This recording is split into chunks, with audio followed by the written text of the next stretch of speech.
Good afternoon. My name is Sharpe, and I'm sitting here with Chief Judge, Judge Shackelford, 23rd District Court. We had the opportunity to meet at the overdose awareness with Higuera Health several months ago.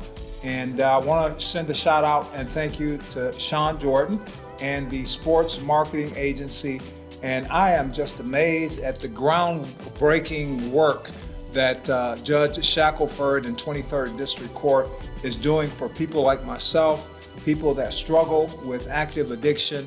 And I've had a chance to tour the court here, the probation department, and I am just amazed at the empathy and the concern and the love that you share with your probationers, and I'm sure are making a significant impact in the lives of many.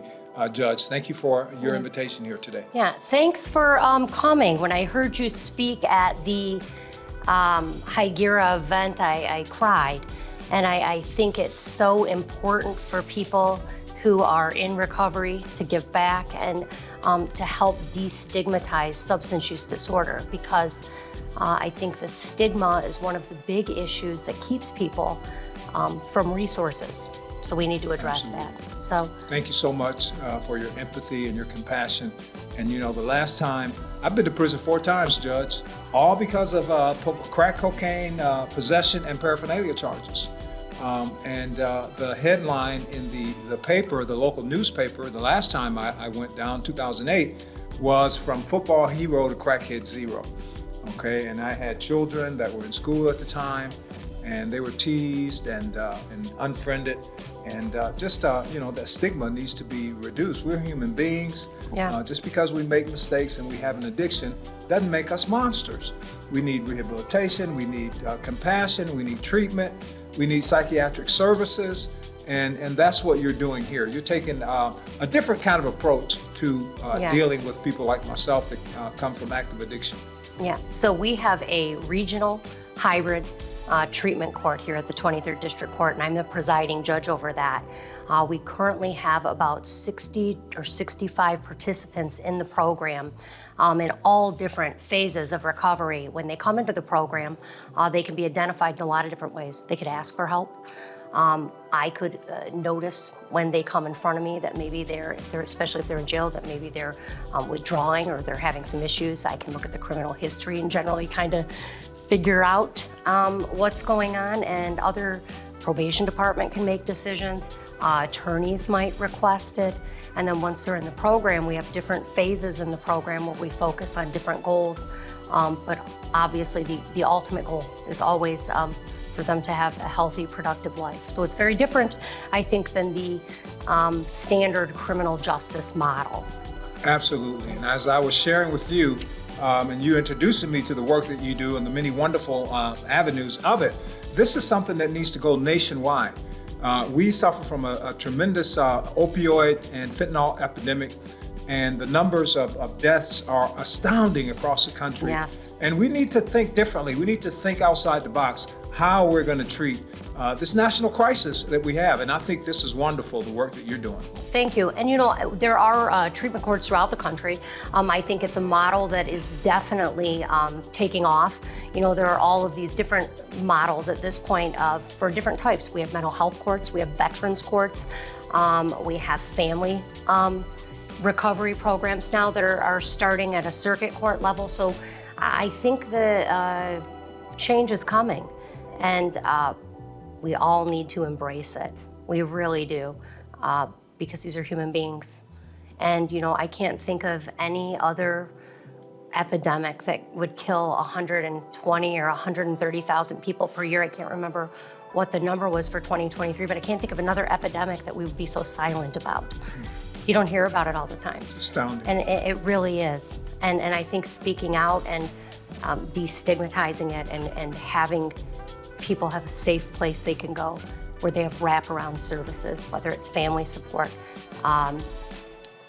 treatment, psychiatric treatment, housing assistance, transportation assistance. If we don't remove some of these barriers for people, I don't know how we can expect a different result. And that's what we're trying to do here. Remove barriers and give people an opportunity to focus on their recovery. Talk a little bit about your interaction with your clients and what that does to help in their recovery process. So treatment courts have components that we have to follow. These are models that scientifically have been, studied to see what works, and I spend time individually with each of my participants. So when we have our status hearings, I meet with each of them. I know their children's names, I know where they work, I know their families. We encourage them to bring family members to these hearings, and Wow. and then we do some special events with them, because I think it's really important for them, especially ones that have had a lot of history in the criminal justice system and have not always been treated kindly, to have that kindness and to have that personal relationship with the judge. Obviously there are some restrictions to that. We're not calling each other at night on the phone, but we do have some events that we attend together. We do gardening with the judge once a month in the spring and summer, so they get to go get their hands dirty with me. And I'm human, they're human, and we just do some stuff. And we're starting in the winter to do yoga with the judge, so they come and do that with me monthly, on top of our bi-weekly meetings where I just catch up with them. How are things? How's life? How's your journey? How's your recovery going? What's going on with you? This is for anyone in my program who's in need. If they need something and we have it, they can come in here during their probation visits and they could take whatever they want. All of this is for them. And I'm sure they want to stay on track, not to disappoint you, because they have established relationship with a chief district judge. Yeah, I do think that's true. I think that they know I care, about each of them individually. And I think having that type of relationship is really important. I don't want to disappoint them. I have to come to every status hearing with them with my A game. I have to read my notes. I need to know what's going on with them. I need to do, other reading outside of this about how to help people in the recovery. So, I have to bring my A game to not disappoint them, and my expectation is they'll do the same for me. Wonderful. Yeah. And you have an advocate. I'm going to walk along and love people until they can learn to love themselves. I'd love this. The gift that was given to me, now I'm going to give to the people that you work with, and together we're going to impact lives. I love this. This is wonderful. I'm so glad I met you. I really am. And I am glad that God brought us together. And like I said, we have to do something. I don't know if you remember, but when I shared at the Higuera Health event, I talked about a young man that I met when I went to a three-quarter house. He was only 25 years old, and he was the reason why I stayed there. He and I developed a relationship. We would go to meetings, and he made the mistake of taking some fentanyl, and he died. And I was at his funeral and grieving with his parents, and I made a promise to Grant. Grant was his name. That I was going to do everything in my power, not only staying clean, but also reaching out to others to make sure that I would do my part of carrying his legacy forward, so that no one else would have to suffer like he did. Good. So this is personal for me. Yeah, I see that. Yeah. And I think it's so important that people have that give back, right?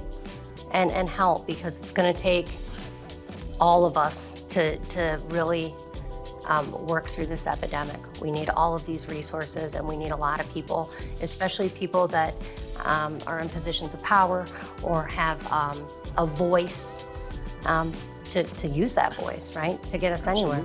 So, absolutely. Great. Thank you so much for your invitation. Yeah. And thank you so much for showing us around and showing us the uniqueness of the program and the people that you work here. Thanks so much. It was really nice to meet you again. Meet you again, nice Judge. to see you again. Thank you for having us. Sure. Thank you.